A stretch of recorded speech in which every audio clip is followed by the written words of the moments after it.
Have you ever felt permanently marked by something that happened in your past? What if I told you that this feeling of being stained, of being defined by your history, is not a life sentence? It is a misunderstanding of how healing truly works, and today we are going to explore a powerful new way to see yourself, one that can finally set you free from that pain.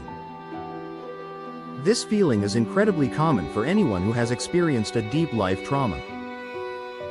It could be the survivor of abuse who feels an unexplainable sense of being dirty. It could be the person grieving a loss by suicide, haunted by every unanswered text and every word said in frustration. It could be someone who made a single, catastrophic mistake, and now believes their entire identity is reduced to that one moment in time. The circumstances are different, but the emotional experience is strikingly similar, a heavy burden of guilt, shame, and pain that convinces you that you are your past.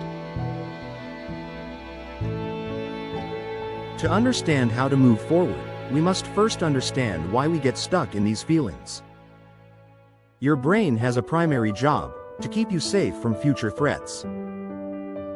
When a traumatic event occurs, your mind goes into overdrive, trying to make sense of the chaos and prevent it from ever happening again. It replays the event, obsesses over the details, and often places the blame squarely on you. This is not a character flaw. It is a survival mechanism, albeit a deeply unhelpful one. The renowned psychiatrist Bessel van der Kolk explains in his seminal book, The Body Keeps the Score, that trauma is not just remembered in our minds. It becomes lodged in our very bodies, in our nervous systems, creating a constant state of high alert. This is why a memory can feel so physically real, why a smell or a sound can trigger a wave of shame that feels as fresh as the day it happened. Your brain and body are trapped in a loop, trying to solve a problem that is already over, leaving you feeling perpetually unsafe and responsible. So how do we break this cycle? How do we convince our deepest selves that the event is over, that the danger has passed, and that we are not defined by what happened? This is where I want to share a simple but I believe transformative analogy. I call it the dirty hands analogy. Think about your own hands for a moment. Throughout the day, they do everything. They might change a dirty diaper, pull weeds from the garden, or wipe down a messy counter. They come into contact with all sorts of grime and bacteria. We do not look at our hands after doing this necessary work and declare that they are permanently dirty hands. We do not decide that we must now wear gloves for the rest of our life, or that we can never touch a loved one again. We simply go to the sink, we wash them thoroughly with soap and water, and we move on. We use those same clean hands to make a meal, to hold someone's hand, to create art, to write a new story. Your past, your trauma, your deepest regret, is like that dirt on your hands. It was a moment in time, an event you moved through, a necessary but difficult task. The feeling of being dirty, of being guilty or ashamed, is not a permanent state of being. It is simply a signal, an emotional and mental signal, that it is time to wash. It is time to engage in a conscious, deliberate process of cleansing. The dirt was real, but it was also temporary. Your hands, your core self, were always capable of being clean again. Now, what does that washing process actually look like in real life? It is not a passive event. You cannot just wait for the rain to wash you clean. This is active, intentional work, and it is built on two powerful components: the soap of self-compassion and the water of new understanding. Self-compassion, a concept powerfully taught by researcher and author Kristin Neff in her book, Self-Compassion, is the first and most crucial step. It is the act of treating yourself with the same kindness you would offer a dear friend in your situation. It means acknowledging your pain without judgment. Instead of saying, "I am such a terrible person for what I did," you learn to say, "I am a human being who was in immense pain and made a terrible mistake."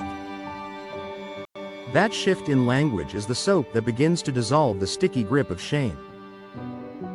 It is not about making excuses. It is about ending the war with yourself so you can finally begin to heal. The water is the new narrative you choose to pour over your past. It is the conscious decision to learn from the event rather than be condemned by it.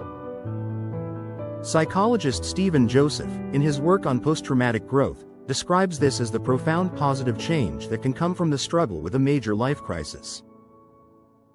What did surviving that experience teach you about your own strength?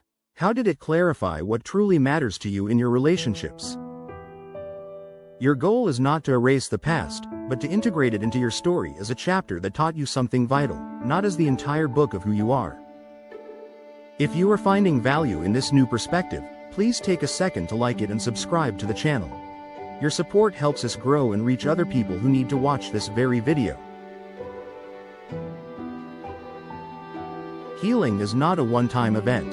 It is a daily practice, a choice you make every morning to use your clean hands to build a new day.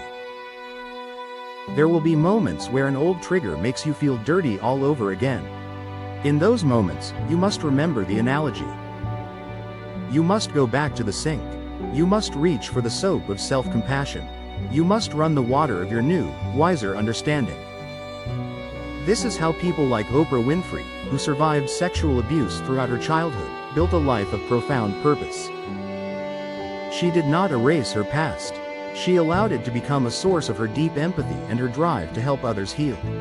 She washed her hands and then used them to lift other people up.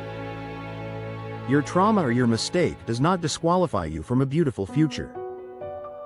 In fact, your unique journey through that pain may have given you the exact tools you need to build a life of profound meaning and connection. So I will leave you with this final thought. The past is a place you visited, an experience you moved through. It is not who you are. You are the person who survived it. You are the person who learned from it. You are the person who has the incredible capacity to wash your hands, to leave the dirt behind, and to step forward clean, whole, and free. You are not your past. You are the person who decided to heal. You are the choice to move on.